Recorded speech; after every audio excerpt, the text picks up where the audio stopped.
Well, every tattoo I had a part in actually like drawing it or creating it. Besides this one, this is the one I picked out of the book. Like, yeah, I like that one. Every other tattoo has been something that resonated at home with me, and I sat with the artist and drew it. I love to draw. I love creative expression. I would draw like all over my tests and my homework and stuff. Like I would get all the answers right and get like 15 points deducted for like sabotaging it. What's up? This is Trey Songz here at GQ to tell you about my tattoos.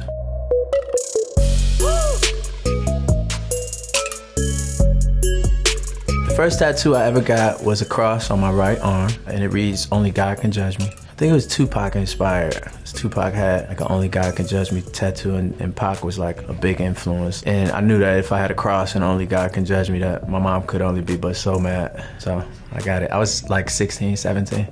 She was still mad.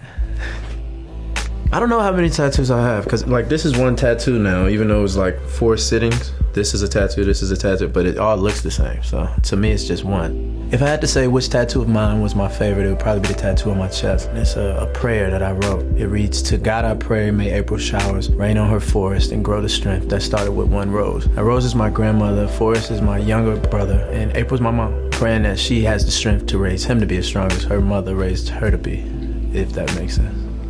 I have myself sitting on top of the world. I got this when I was probably 18. It's me, the child version of myself. I'm sitting in diapers and I have on Timbs and I have on a hat that says Virginia on it. And I'm sitting on top of the world because I had these big dreams for myself. I always felt like I would, even as a youngin', accomplish great things and sit on top of the world one day. There's a tattoo that says April's Boy over top of that. April's Boy is actually like one of my company's names as well. There's a storm on the other side and the sun is shining at the end of the storm. So kind of means that if you can make it through the storm, the sun will shine.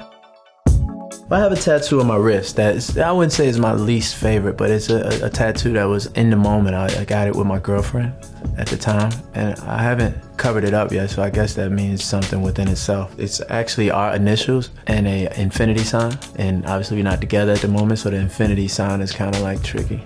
In order to cover it up, it would have to mean something more powerful than the love that we shared at that moment. I think it was something that I felt very strongly about at the time, and until I feel more strong about something else, it'll be here. The artist I built the biggest bond with, who worked on my body, was her name's Nelly. So shout out to Nelly for doing, because the tattoo on my back is probably the most recognizable by my fans. I got that in 2008, like shortly after I cut my braids off.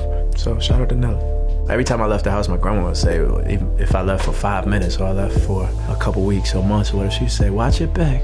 And because of that, I got angels on my back. And their wings are like kind of weathered from fighting off so many storms, and you see leaves falling off, but they still there watching my back, because I believe the angels that watch over you do fight many, many storms, many, many battles that you don't see. I also have a tattoo here, but it's all initials. I was raised mostly by women. There weren't many men in my family, so it's the initials of all the women that raised me, from my grandmother to my other grandmother to all my aunts, my mom. I love that one a lot.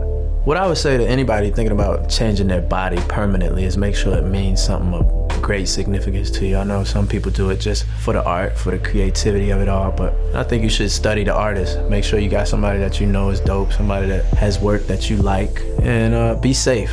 Because there's a lot of janky stuff going on out there. You end up with a keloid this big. Be safe.